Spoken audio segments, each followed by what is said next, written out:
Good evening, Dearborn County. It's an honor to be with you tonight, and I would like to thank we the people for putting on this very important event.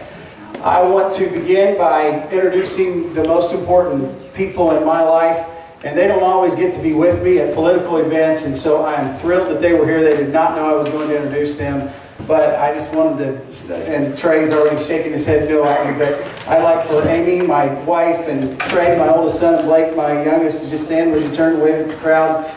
This is my family, and I'm thrilled to witness tonight. I'm running because of them. I'm not running because I aspire to be a career politician. Those of you who know me well know that's absolutely not the case. But I firmly believe that liberty is under attack in the United States of America. And I would like to share two of those liberties that I believe are under attack tonight. First of all, I believe religious liberty is under attack.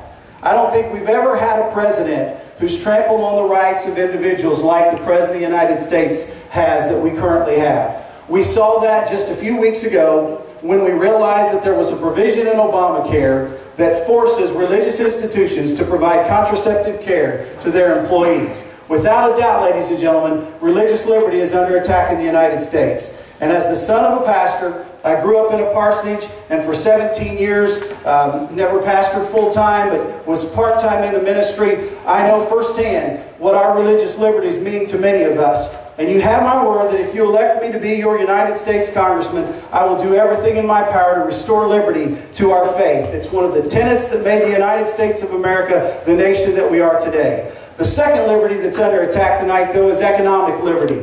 We've never had a president that demonized success like this president has. The American dream that I've enjoyed was not a dream that I could be successful. The American dream that I've enjoyed was the dream that I would have the chance to succeed.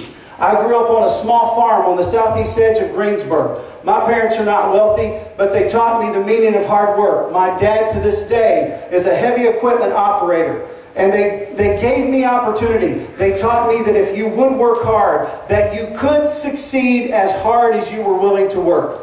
And yet we have a president today that is doing everything in his power to demonize those who would be successful. Ladies and gentlemen, in the United States of America, one of the things that makes us great is that the American dream gives us the opportunity to succeed. And we now have a president who wants to take from those who have and give to those who have not. And for the past 17 years as a financial advisor, I've watched the economic engine of the United States go through good times and bad times. And I've witnessed in the last 4 years what's happened because of bad administration on Capitol Hill. And I would like to be able to take the leadership skills that I have shown in the 6th District as a financial advisor to Washington, because I firmly believe that we desperately need a financial advisor in Washington at this time.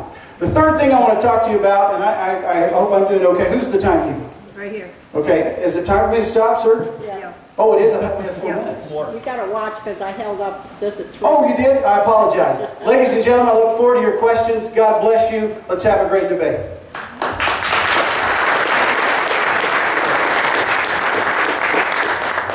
Hello, my name is Joseph Vanlaw. You can call me Joe.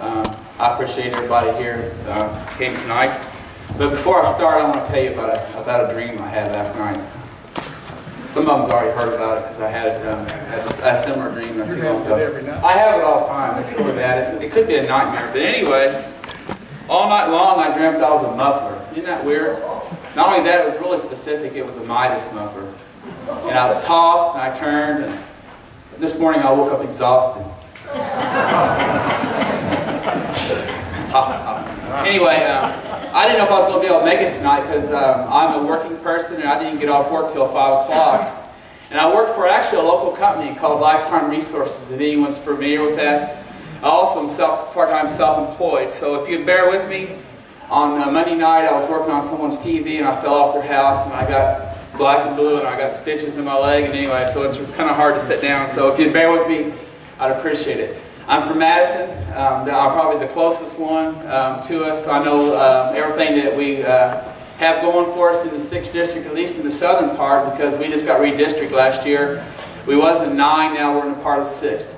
Anyway, I believe that our country is going in a direction that I don't like, and that I believe if I'm elected, I would show a way of changing the direction that we're going to. Working with Lifetime Resources, I get to meet a lot of people, and a lot of times I'll ask, you know, what do you think about your Congress? Right now, Congress has a very poor rating amongst most people, somewhere between 9 and 12%, depending on who you talk to. And I ask them, why do you have such a poor view on Congress? And the standard answer that you get is they're all crooks, they're all career politicians, they're all lawyers. I want to know I'm not planning on being a career politician, I'm not a lawyer, and I'm not none of them people. I'm just a plain ordinary person who has a job. So I'm coming to you from that perspective. I know what it's like to live within a budget. I know what it's like to live from paycheck to paycheck because I've done it for many years. And if I'm elected, I promise I will keep that conservative view, not only socially, but also fiscally. I'm a praise and worship leader in my church. At one time, I used to attend church real close to here. If anyone knows the Bright Christian Church, I was on their praise and worship team there at one time. So I also I know the area really, really well. So my name is Joe Van Wyne. I'm from Madison. I want to represent you in the 6th District. Thank you very much.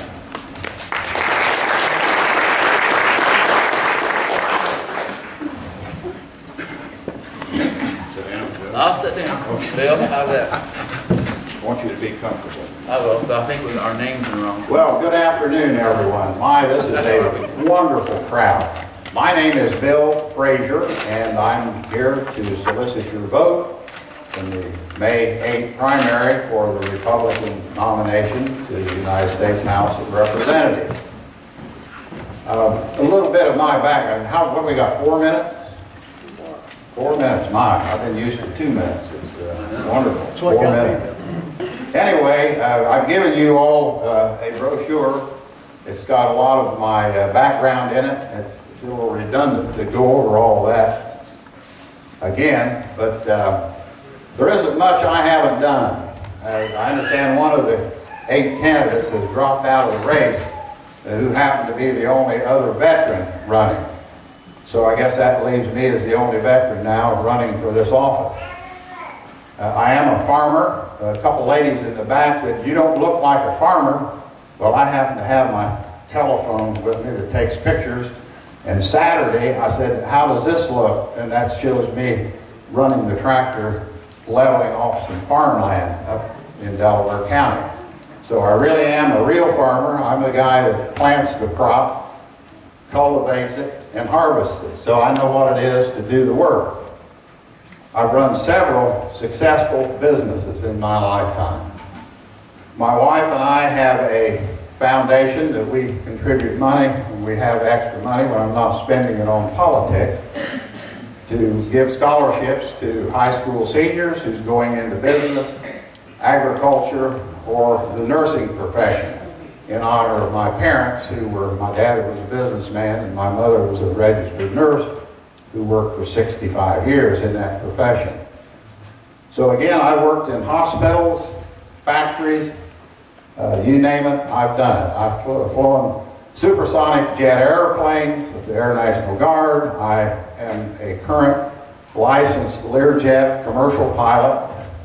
I'm still able to pass my first class airline transport physical, so I'm in pretty good shape, and hopefully will remain so for a long time to come. One thing I want to point out, people tell me that they're tired of career politicians. I've put in writing that I will serve no longer than 3 terms. If I'm nominated and elected, then I'm coming home. If this train wreck can't be fixed in 6 years, then it's going to be up to someone else to try. So basically that's where I'm coming from. I did serve a term in the Indiana State Senate. I know what it is to be under political pressure to do things that they try to get freshman legislators to do, and I refused then to raise taxes, and I will continue to refuse if I'm elected to the United States House of Representatives. I'm endorsed by the Indiana Right to Life. I'm a practicing Christian. After I got wounded and injured severely in the military, I was the head sergeant that ran the 82nd Airborne Chapel sections. So I've got my feet on the ground, and have been for my entire life, and I will do a good job. What I see and what you see and what I tell you is what you get. Again, I would like your vote, and thank you very much for your attention.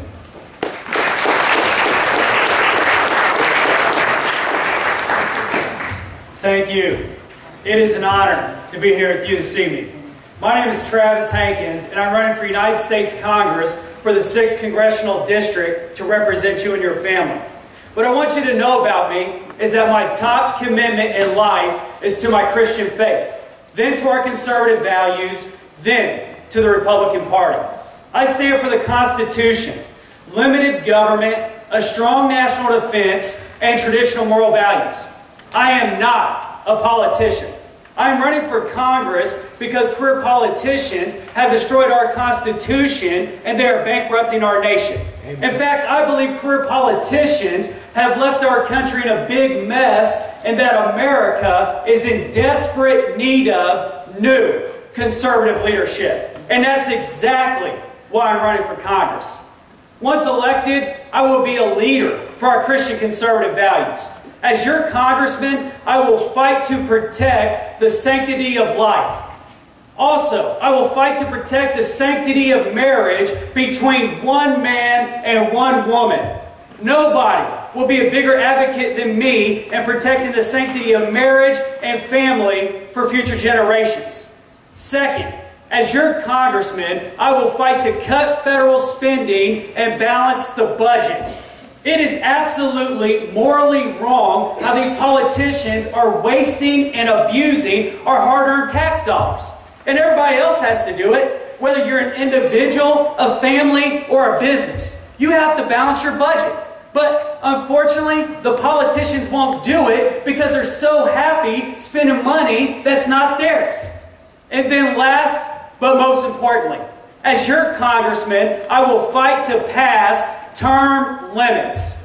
Term limits is a necessary step to end the corruption and careerism in Washington, D.C. I believe the biggest threat facing our nation today are these lifetime professional politicians who care more about themselves and the future of their career rather than the American people and the future of our country. And we've had enough. And that's exactly why I'm running to represent you for the 6th Congressional District. I want to humbly ask for your prayers and support. Thank you.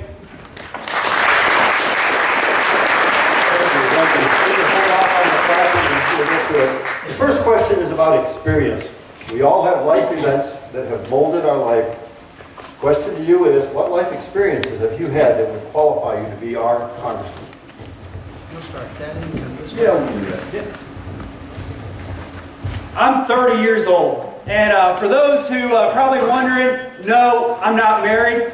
I've never been married. I have no kids. I can't wait till the day I do. But I just believe God has me single for this time to put all my energies and effort into doing this. Now, I'm in real estate. I'm self-employed. My brother Aaron and I started that back in 2005. For those of you who don't know, I have a twin brother, Aaron. He's actually in the back here. And how we got involved was we actually worked out in Washington, D.C. Well, first off, I actually got involved back in 2004 with Mike Pence, because we're both from the same hometown in Columbus, and he was telling me how we need more Christian conservatives in Congress, and I just laughed at him at the time, because I never imagined being involved. But after that, I actually worked out in Washington, D.C. for a year. And that's where I saw firsthand how awful it really is. Because when I first got involved, I thought everybody was going to be like us. You know, love God, love our country, want to do it for the right reasons. Well, unfortunately, that's not the case. So many people in Washington, on both sides of the aisle, they're not interested in those things.